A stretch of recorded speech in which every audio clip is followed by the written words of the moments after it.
I'm having flashbacks to when I was 15, and I was on a stage in an auditorium at a university in Illinois. It's part of a music festival.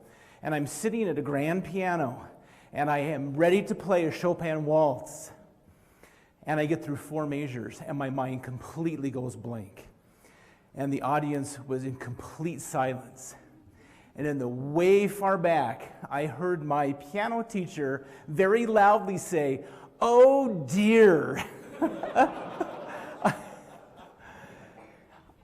I do not think I will go blank tonight. But sharing that, it's vulnerable for me to speak, TED Talk style. And I just want to say that I appreciate Laurie, I appreciate Jairo. They were remarkable people. I enjoy serving with you. Thank you for what you do in Affirmation. All right, well now we're all friends. So I'm going to say something that's going to trigger about half of you in the room. I am a dentist. I sent this to my friend Eric, who is an attorney in Texas. And I said, see, dentists are not as scary as attorneys. So let me do something a little more trauma aware. Let me do this picture. This is my lead assistant, Erica. And she's very trauma informed. And she helps tone down the dental trauma. And I guess we celebrate Tuesdays because she took the picture and did a Snapchat thing. But it makes things fun. But what I am is I am a smile builder. And there's a lot that goes into building a smile for somebody.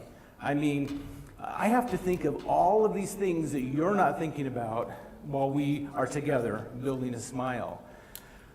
I have to make sure that your teeth work. I mean, you have to be able to eat and chew without pain. You have to be able to go to Quick Trip and buy corn nuts and chew them without your teeth falling apart.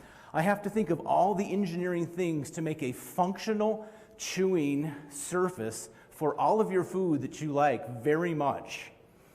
But no one cares about that. You only care about it when you can't chew or eat. Patients want to have a smile that... And so I have to think also about how to build something that is beautiful. If someone tragically loses their arm, you will get a prosthesis that everyone's going to know that it's not your arm. It's not going to function quite like an arm, and people are okay with that. But you all put a lot of pressure on us.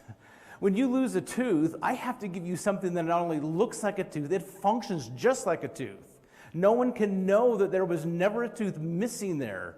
And this is the challenge that we have, to build a smile that you can function with and nobody knows. Lori's work, my goodness, everyone knows her work. Go over here to the Provo City Center Temple. You can see her work. Unfortunately, for us humble dentists, our best work has to be unseen. Because if someone comes up to you when you smile and they look at your smile and they say, "Oh, you've had dental work done," that means that I have failed because you can see what I did. I have to totally remove myself so that you and your identity can shine without me getting in the way as a dentist. And then, you're hard on your teeth. I mean, I walk into McDonald's and I will see someone who has a cup of coffee in one hand. It's 160 degrees Fahrenheit. And in the other hand, they have a McDonald's ice cream cone. And they're doing what I call the 1-2 punch. Hot coffee, ice cream. Hot coffee, ice cream. Can you imagine the thermal expansion that happens on all of your fillings when you do this? I mean, why do you think I-15 is always under construction? Because in Utah, you walk outside one day and it's sunny. The next day it's snowing. That kind of thermal expansion builds your potholes, it cracks your roads, but we have to deal with the 1-2 punch when we're building smiles for you so you can enjoy your hot beverage and your ice cream and your fillings don't pop out of your head, because then you'd be mad at us. We would get 1-star reviews on Google. That's not a good thing. So I have to think about that. But as you know, a smile is part of your identity. I have patients that come in and they have what's called terminal dentition, and that means that there's not one single tooth in their mouth that I can save. Every tooth is non-restorable, and typically it happens this way over a long period of time. So patients have learned how to manage their dentition, and usually it is always smiling with their hand over their mouth, because it is painful for them to have people see the breakdown, the broken teeth, the discoloration. And when that happens, it seeps down into their soul, and they feel broken. They feel discolored themselves. There's much more. Your teeth are tied so much to your psyche, you do not know until you have lost them. And so what do I do when I'm bringing someone from no teeth and build them a smile that no one knows what the dentist has done? They can go do the 1-2 punch at McDonald's. It's about building an identity. And the best part in my practice is after I have given someone teeth, after we have taken them from a terminal dentition to a full-on smile, and we bring the mirror out, and they look at themselves, and for the very first time, and this is universal, they say, I recognize myself. After all these years, I recognize who I am. And it's tears, and these are the kind of tears I like in the dental office. This is why I'm a dentist. And they're like, thank you, I recognize who I am. And they have to learn how to smile with their hand away from their mouth now. And I'll see them on recall 6 months later. They're totally different people. It's just amazing how teeth help with your identity. So as a smile builder, I think, what is the smile of affirmation? It's kind of the same principle. We have to build a functional organization, or else we all get in a handbasket and say, oh, where am I going? And so there's just those things like molars. You just have to be able to chew your food. But no one really cares when you smile about your molars, but we build things in affirmation. This is just our tag that goes on every press release that we have.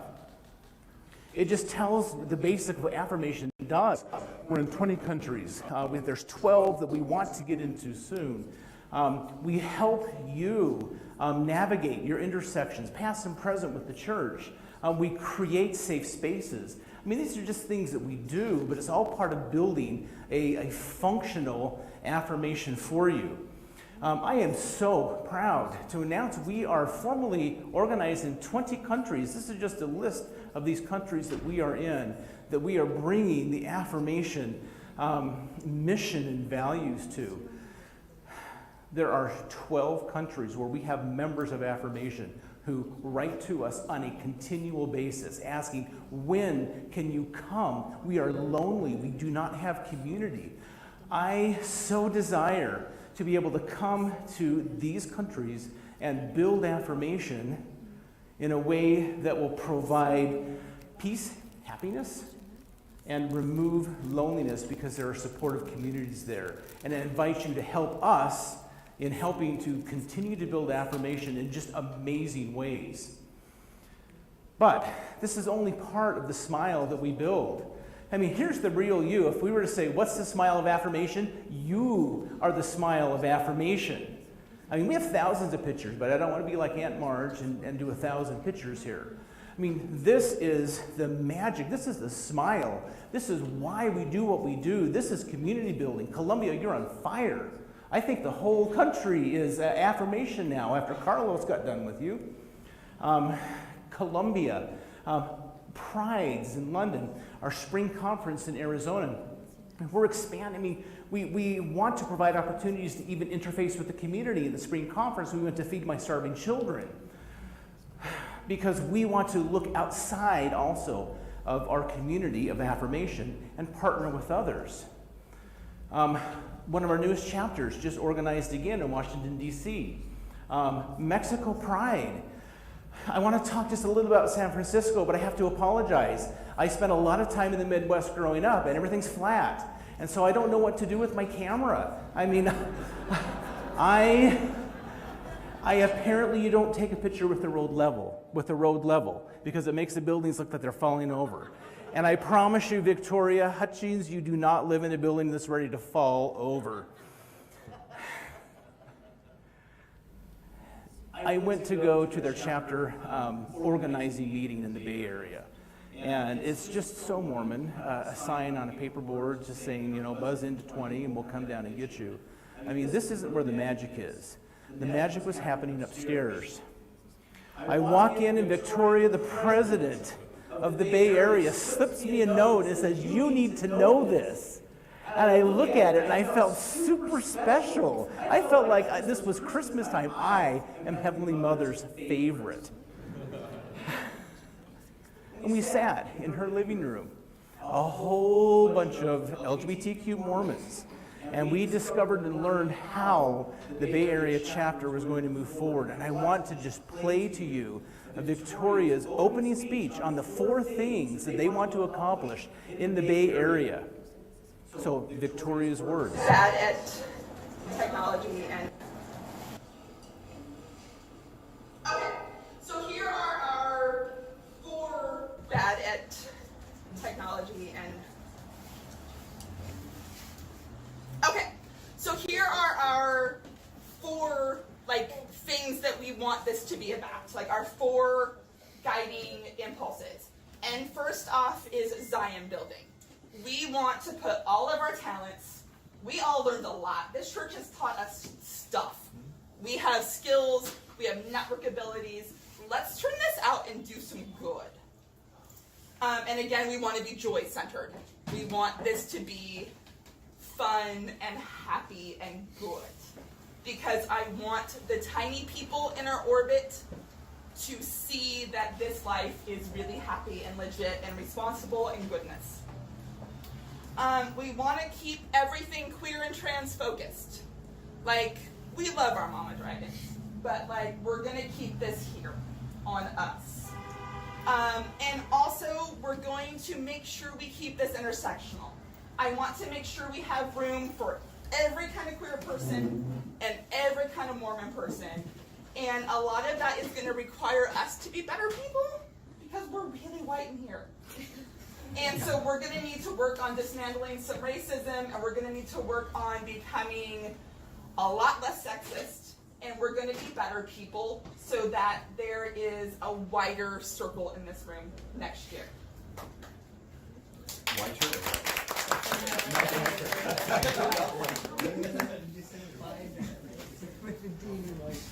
We also are thinking about maybe doing something large in about a year. And so everyone should be in their back of their brains thinking about what they want to do with a whole bunch of queer Mormons. Right? The next Bay Area chapter meeting. These are the kind of experiences that we want to build across not only America, but across the world. I mean, these are exciting points that this chapter wants to do. Let's port this everywhere. There are chapters at LA, Ohio, DC just reorganized. I mean, I can continue to name chapters where great things, I mean, the energy was palpable here. I mean, who does not? Victoria's running around with her old young women's camp clipboard. And I'm like, I'm going to do anything you want me to do. You sound fun. So if you have not found your chapter yet, find your chapter. Go help build these kind of communities because this is exciting. This is what affirmation is about. And this is what we want in all of the world, wherever there's LGBTQ Mormons found, because this kind of support is the kind of support that is really not found anywhere else. Who else can see an intersection between LGBTQ?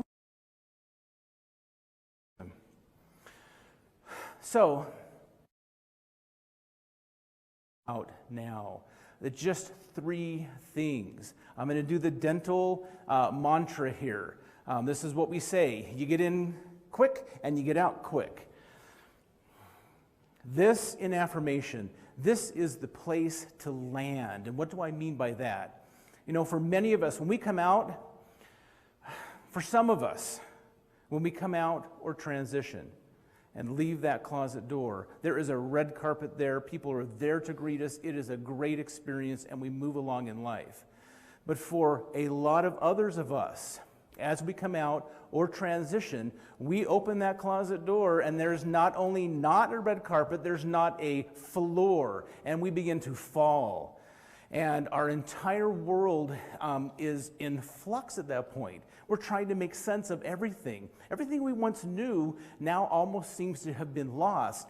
And as we fall, we begin to reach out. One of the things that affirmation has always done well is those that are falling out of the closet and reaching for something.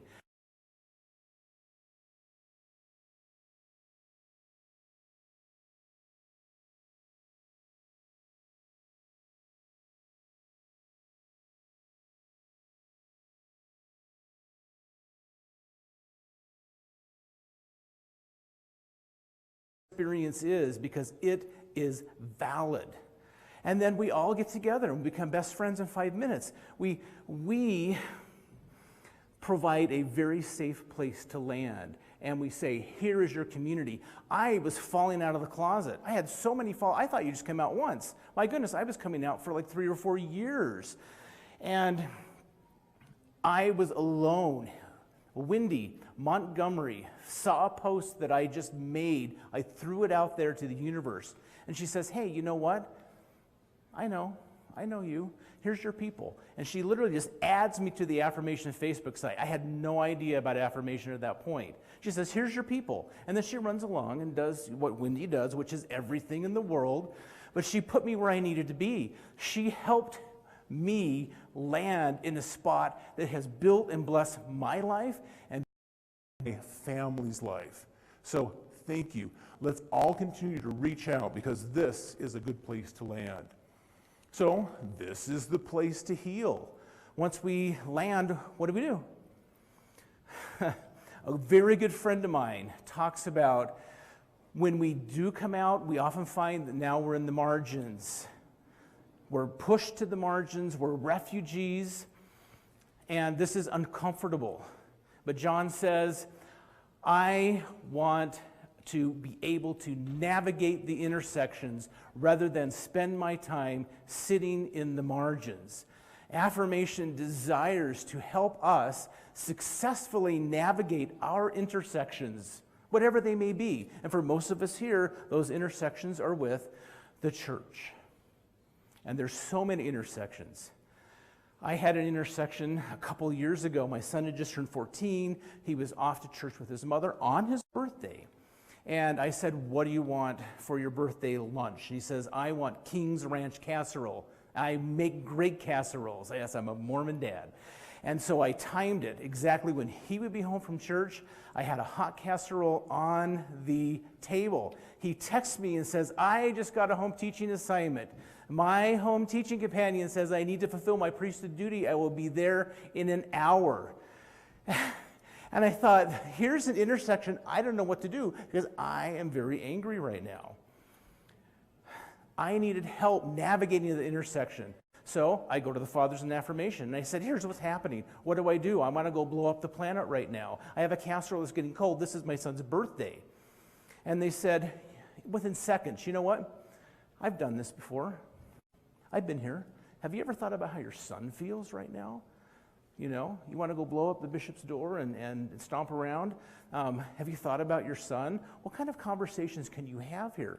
They brought such a clarity to that particular intersection right there that it was a blessing to me, and I was able to navigate that intersection and actually help it be a healing experience and just create the space that I needed as a father, speak with the bishop calmly, had a great talk with my son, and it helped me navigate the intersection. This is what we do. I mean, you all have intersections. And so we have a community here that has probably been there and done that. And you can meet together, find out how do you successfully navigate that so you don't have to stay off in the margins somewhere and feel powerless. It is a very empowering thing to be able to navigate all of your intersections successfully and well. This is what we want in affirmation. Lastly, this is the place to lead. Affirmation is just not here for your trauma. We are a network, the huge network across the world of LGBTQ individuals. So this is a place to lead. And how do we lead? We lead in affirmation because we are primary sources. Now, what does that mean? I am engaged to be married in November to the most wonderful man, Matthew. Matthew is a PhD in history. And when he was getting his PhD, he spent time in Lyon, France, in a monastery with the Dominicans, going through ledgers of the 1500s, city council meeting minutes, for part of his dissertation. And day after day, he was going to these ledgers, learning about how much pigs cost then, learning about problems with property, and just sifting through these primary sources to be able to pull out what he needs to build history. And primary sources are golden for historians. That is what history is built with. That's the materials. So, you are primary sources for our community.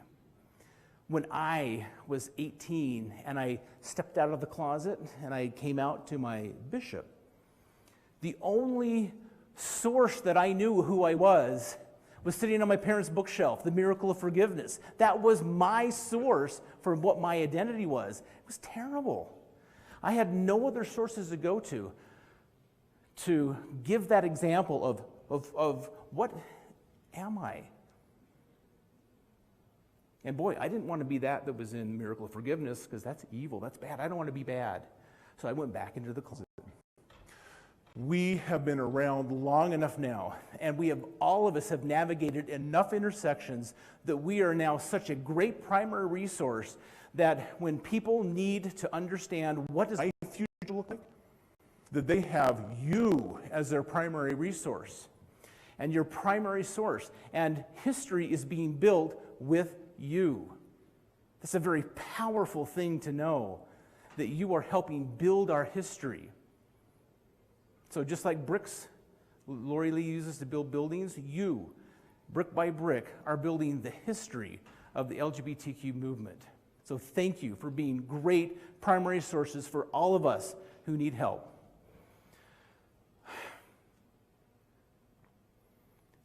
Not only can we lead in affirmation, but we can also lead in our outside community. And this is so important, to partner with others and to partner with organizations, other LGBTQ organizations. It helps build strength. It makes it interesting to be together as affirmation. It's great to be able to partner with each other and collaborate on issues that are important to us. I mean, this is all part of being part of a great, wonderful network. And I invite you to help continue to make affirmation the place to be. So I invite you. Many of you have enjoyed affirmation for a very long time. And so I invite you to actually become a member now, because as you become a member, pay your very small dues per year.